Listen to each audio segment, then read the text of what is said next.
Hi guys, this is your instructor Asma Mushtaq, and today you will study about the cylindrical coordinate system. And we are studying different types of the coordinate systems because of their significance in the electromagnetic field theory.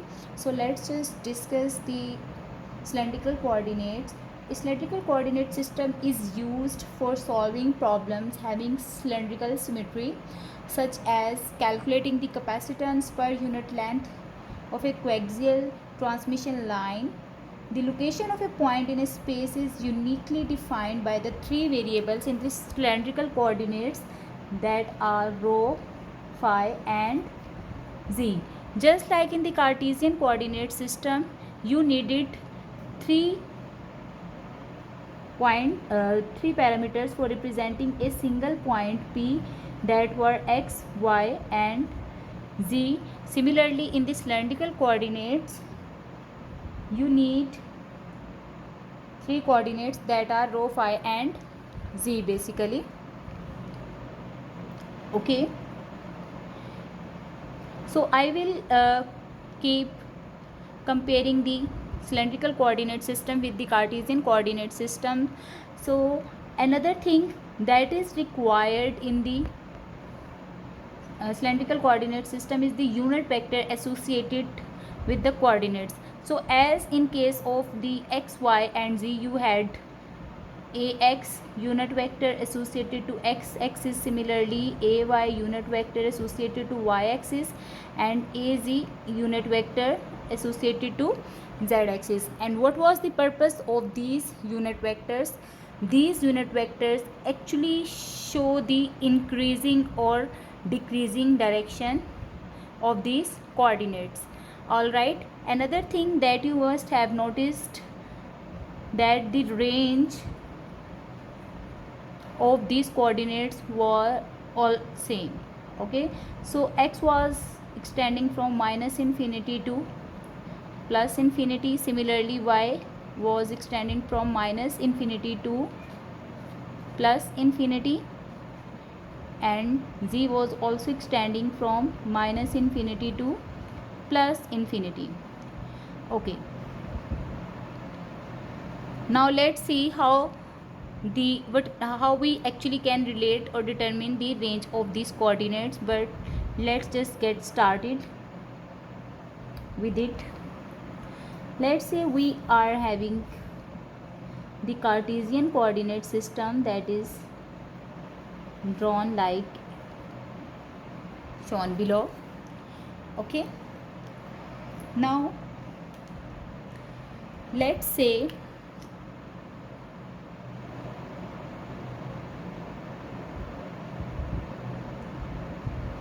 this is the half or very small portion of a cylinder that I am considering. And in order to understand the proper geometry of a cylinder, I have selected this shape. So you can see this is the form of a cylinder, and obviously if I do place its cover, it must have a top surface as well as it will have a bottom surface. And this is the cylindrical surface of the cylindrical coordinate system. Okay, so let's say there is a point P that is lying on the surface of a cylinder, and if I want to represent these points in terms of the coordinates, I can write it as this P is actually equal to rho, phi and z. Now let's see how these coordinate points actually map to the different axes in the cylindrical coordinate systems. So if you see or if you notice, then the radius of this cylinder, listen carefully, the radius of this cylinder is actually represented by the radial length, which is also called the rho over here. All right, and since it will always increase outward in the direction of the radius line, so the unit vector associated to this is marked as arrowhead. So this is the first unit vector associated to the radial length of this cylinder. So for better understanding, let's say if I do have placed this cylinder at the origin, all right, and I am talking about this point, then this is the radial length, okay, of the point which is starting from the origin. And if I do keep increasing the length of this radius, I will get a cylinder of a larger size. Fine. And from here we can easily determine the range of the radius or the rho, that is, it can be equal or greater to 0 and less than infinity. So radius is always positive, that's why you can never take its negative value. Okay, when you keep this radius equal to constant, just like this hollow cylinder must have its constant radius, okay, and then you get a surface. This is the circular surface that I have obtained by keeping the radius constant. So this actually gives me the constant radius surface. Fine. So this is the first surface obtained in the cylindrical coordinate system. Okay, the next point is phi. Now what is the phi? Phi is actually the angle that this point makes with the x-axis in the counterclockwise direction. Okay, so what would be the range of a phi? If you are considering a complete cylinder, obviously the angle can range from 0 to 2 pi or 360 degree.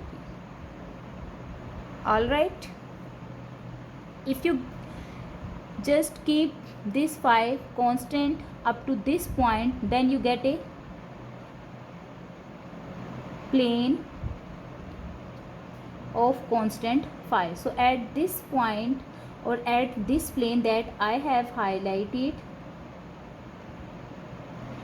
at any point on this plane the value of the phi is constant, since it is forming an angle phi starting from the x-axis. So let's just map it again with this cylinder. Let's say I am talking about my point. This is certain x-axis, all right, and this is the point on the cylindrical surface. Let's say I am considering this point, this small point. Now the angle made with the x-axis and this point on the cylindrical surface is called the phi. And when I keep this thing constant, then you can see this vertically distance actually gives me a plane of constant phi. So this is the second surface that I have obtained. Now you can also conclude from here that the top surface of this cylinder and the vertical surface that is actually this point is forming with a constant phi are perpendicular to each other. This information is necessary when I will actually develop the relation between the angles of these unit vectors. Fine. Alright, so this is the second coordinate point that I have explained. Now what is the third point? This third point or the component is equivalent to the z component in the Cartesian coordinate system. So if you are at certain point on this cylinder and when you uplift this point, then you get the vertical height. All right, so in this way what you are getting, actually you are getting the height of a cylinder. So let's just map it on it. If I am talking about at this particular point, obviously if I move upward, then I get the increased height of this cylinder. Or starting from 0, you can see if z is equal to this, then we have a shorter length of the cylinder, and if we keep increasing the length of a cylinder, it all depends on the z component. Okay, so z can vary from negative infinity to infinity, so both ranges are same.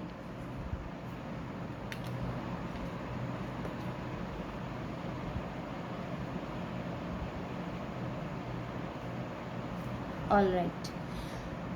Okay, now let's determine the unit vectors associated to these coordinates. I have already mentioned the unit vector associated to the radial length, that is actually a rho. Now you can see z increases either upward or decreases downward. So it for this particular point I can mention the direction of z axis like az hat upward. Fine. Or similarly it can be downward as well when I am talking is about a certain point that is lying below the 0 axis. Okay, so then z will be negative. Next is to determine the direction of phi. So what should be the angle of phi? You can see clearly actually these unit vectors show in which direction basically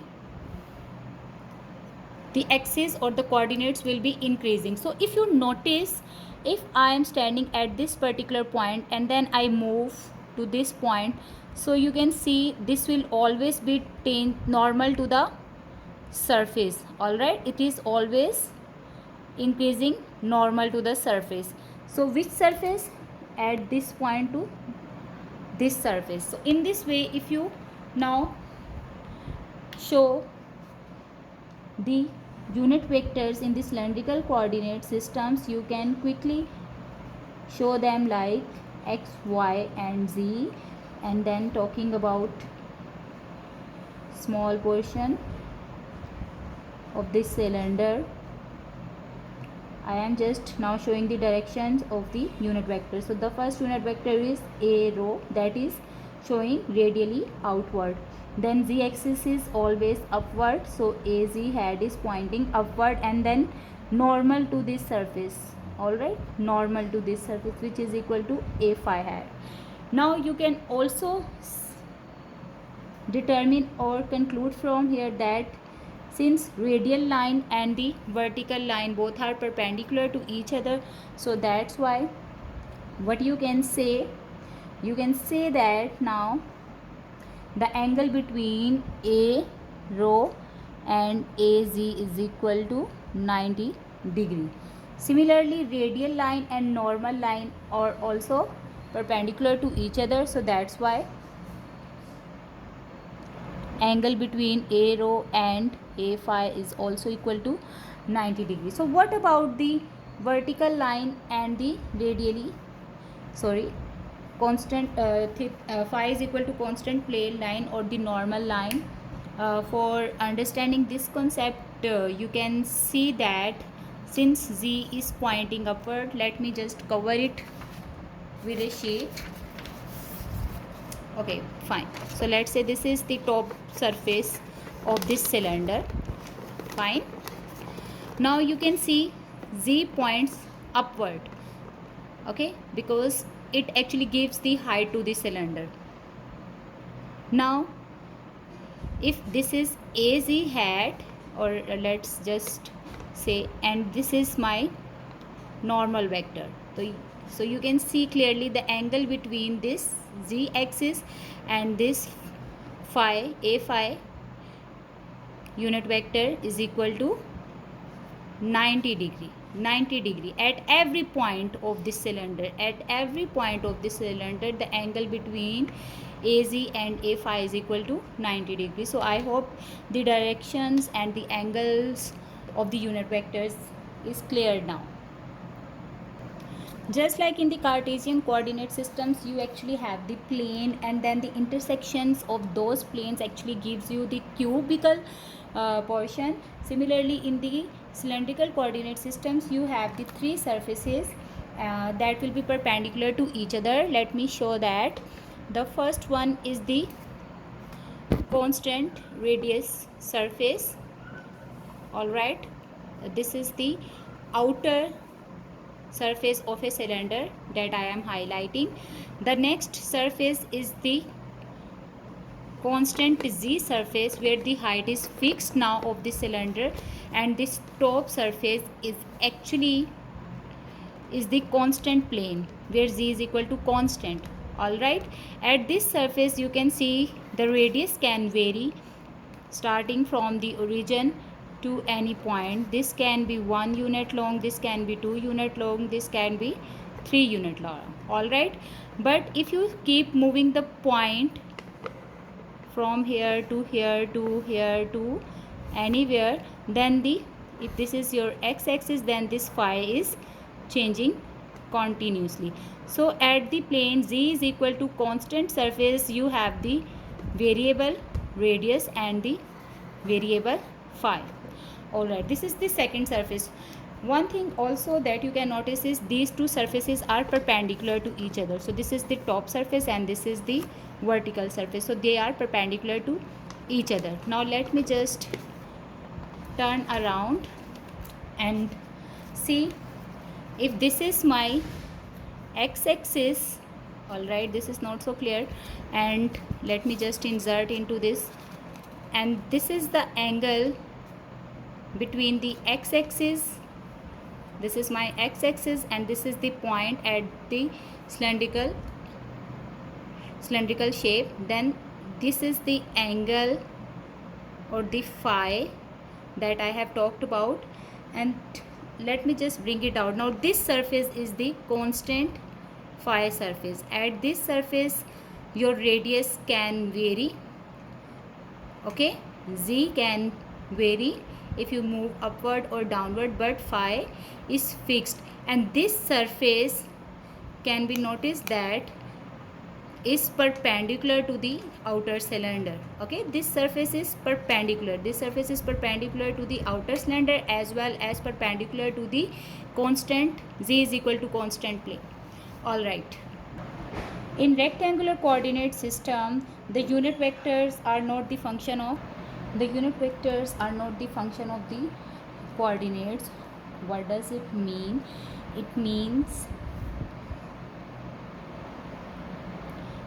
the direction of the x, y and z axis remains same. All right, but what happens on this in this cylindrical coordinate system?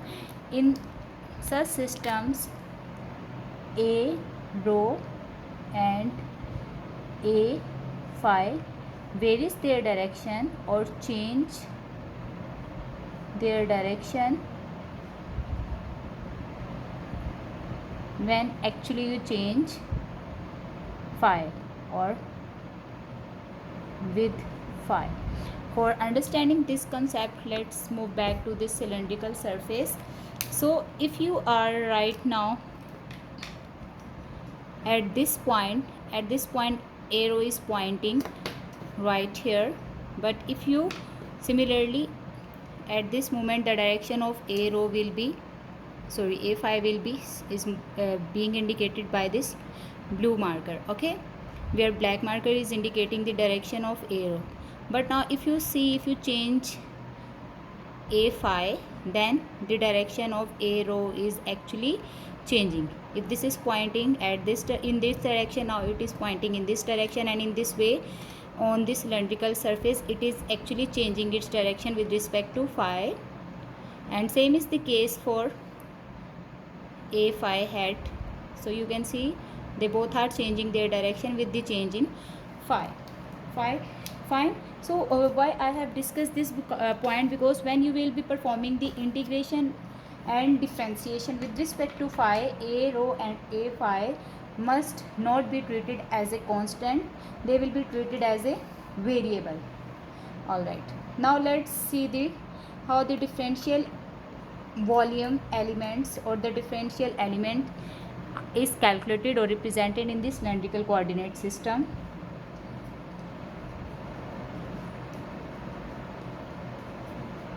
Differential element in cylindrical coordinate.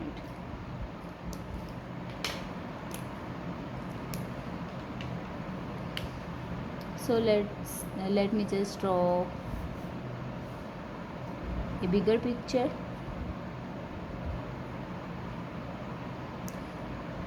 All right.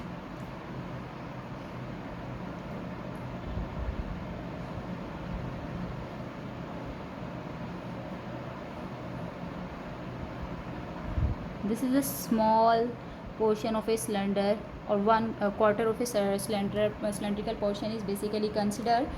Okay, and if this is my point P, then you can see in the 3D this point is represented like that. Fine. So this is my point P. This is a point P. Okay, now let's start how we actually determine the differential element. From the previous lecture you must have the idea. In order to obtain the differential element, we actually introduce along each axis or in each coordinate, and then the resultant patch that we obtained is called the differential element. Okay, so let's just start it. Let's say first I increase in the phi. This is simpler to analyze actually. So if this is my first phi, this is phi 1, then increase in phi can result in something like that. Okay, this point, and you can see this point. So phi has changed from here to here. Let me join it with a vertical line. So this patch that I am going to highlight now actually shows me what? This patch shows me increase in phi.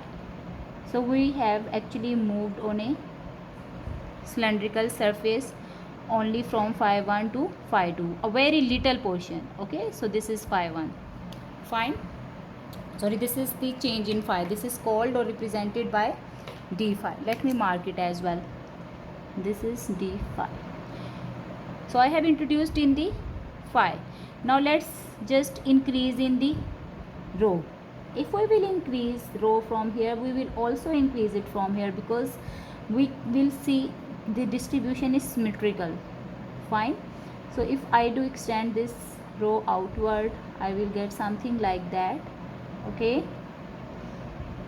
so now you just need to join these 2 points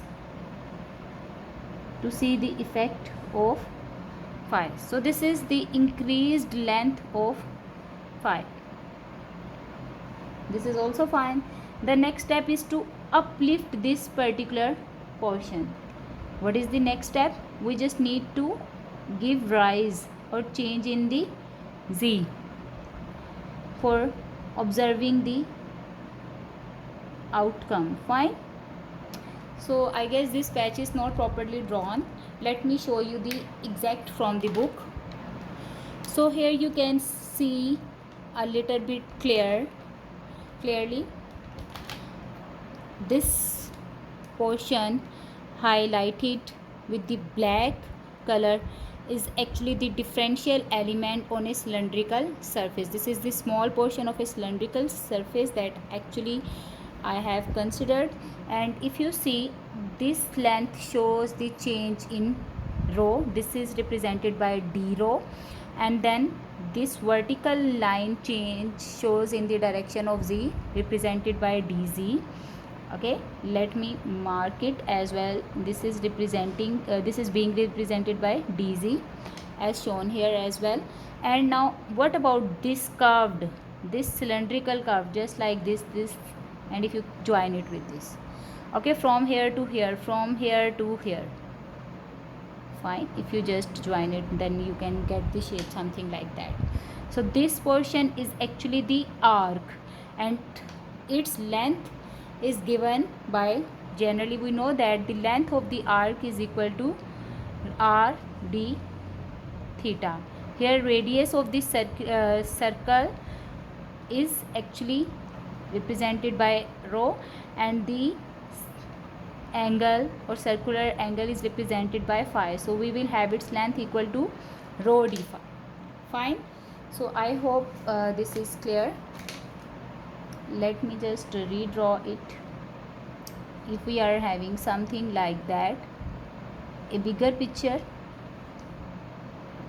of this.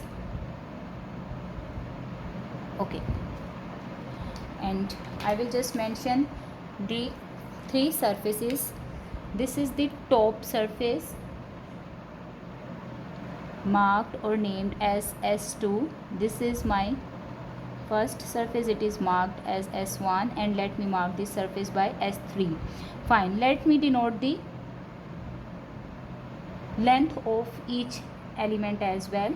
This is d rho, this is rho d phi, and this is dz. Similarly, this is what? This is d rho, and what is this? This is little bit curved. Okay, so parallel to this is also parallel, the lengths will be same. Similarly, this is the length d rho, so this length will be same, and this length is also curved, so it is basically rho d phi, and here I am having dz. So let's just determine the surface area of S1. What is the surface area of S1? This is equal to dz multiply by d rho. And in which direction S1 is pointing? Surface S1 actually represents this plane, which shows the direction of a phi hat. So it points in the direction of a phi. What is the surface area of S2? Surface area of S2 is actually equal to d rho, this length multiplied by this length, which is equal to rho d phi. On rearranging it, we can write it as rho d phi, and it is pointing in the direction of the z-axis or upward, so you will write its unit vector as az hat. The surface area of S3 is actually equal to dz multiplied by rho d phi, so which is equal to rho d phi dz, and it points in the direction of outward, which is the radius or the rho vector. And what would be the volume of this differential element? For the volume, we need to multiply the three lengths, so volume is equal to rho d phi into dz. Okay, why? Because this length is equal to d rho, this is equal to dz, and this is rho d phi. So in this way, the differential volume element is determined. Now let's talk about the differential length. Just like in case of the Cartesian coordinate system, what we did for the differential length, this differential length is actually the length of the point on the cylindrical surface that joins with the region. So if I do talk about this, then I can mark it like that. This is the differential length of this point, or it can be any length, fine, starting from one point to an other point. For the differential length, we actually introduce the change along each axis, and finally we sum them up in for the vector representation.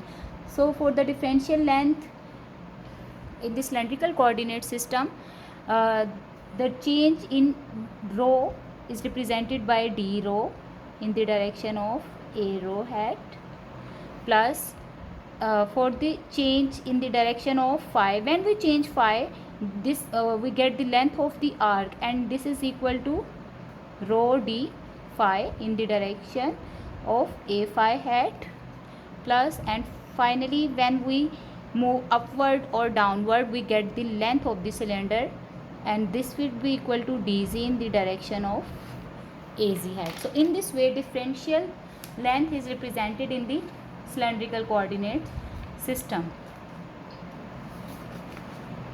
Okay, now let's see the relationship between the cylindrical coordinate system and the Cartesian coordinate system. But before that, let's just get to know the idea about the certain properties of the unit vectors associated to the cylindrical coordinate system. So a rho multiplied by a phi will result in az, since both are perpendicular to each other, and the perpendicular vector that is on a phi and a rho is actually az hat.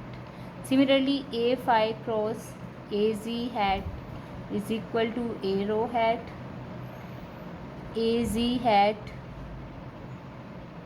cross a rho hat is equal to a phi hat. So when we multiply any two unit vectors, we get the third unit vector. Since their cross product is mentioned, now let's see what's the relation between their dot product. So a dot a row hat is actually equal to a phi dot a phi hat, which is equal to az dot az hat, and they all are equal to 1. Fine. And their cross, if we take the product a row a phi hat or a phi dot az hat, az dot a row hat, they will be equal to 0. Fine. Now let's see the relation between the cylindrical coordinates and the Cartesian coordinate system.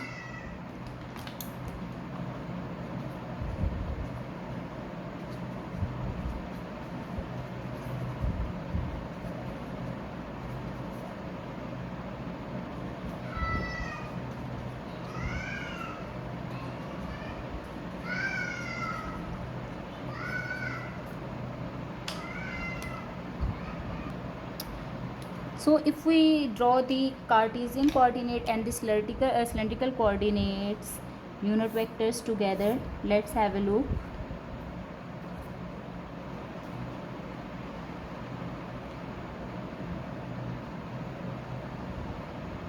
I'm just represented in the dotted form so that I can get the clear vision of the point relation basically. This is exactly what. Alright, so I have actually drawn the cylindrical coordinates on the Cartesian coordinates as I was doing previously. So if this is actually my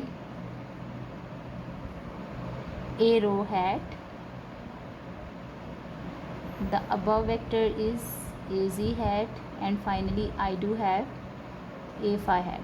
Now if I draw the projection, listen carefully, if I draw the projection of this a row hat on the xy plane, so these two lines are parallel, same, I have just drag it down, so it actually lies in the xy plane, just like moving from top to bottom. So this will make z is equal to 0. In order to draw the projection, we actually draw the perpendicular, so I just have drawn the perpendicular on the xy plane, and this is the projection of a row. On x-axis I will get something like that, and on the y-axis I will get something like that. Now this is a row, so the component of or projection of a row on x-axis will give me a row magnitude cos of phi, and the projection of this unit vector on y-axis will give me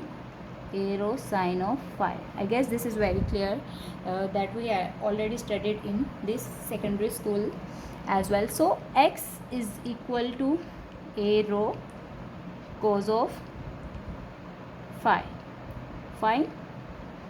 Similarly, y is equal to a row sine of phi, and from here I can write it y over x is equal to a row sine of phi divided by a row sine of phi, and when they both will be cancelled out, and we will get y over x is equal to, sorry, this is cos, this is equal to tangent of phi, and from here we can get phi is equal to tangent inverse y over x.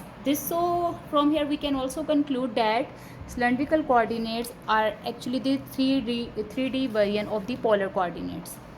Okay, I am just performing this simplification now. So x square plus y square is equal to a row square sine square phi plus cos square phi.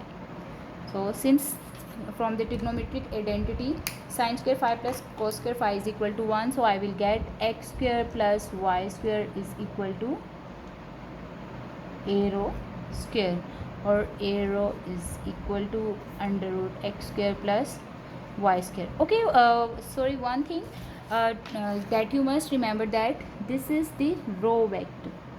Okay, so the projection will be rho, and here it will also be equal to a rho. So this is equal to rho cos of phi, rho sin of phi, and you can just map it down, and finally you will get this is equal to rho is equal to under root x square plus y square, and z remains same as already mentioned in the previous lectures.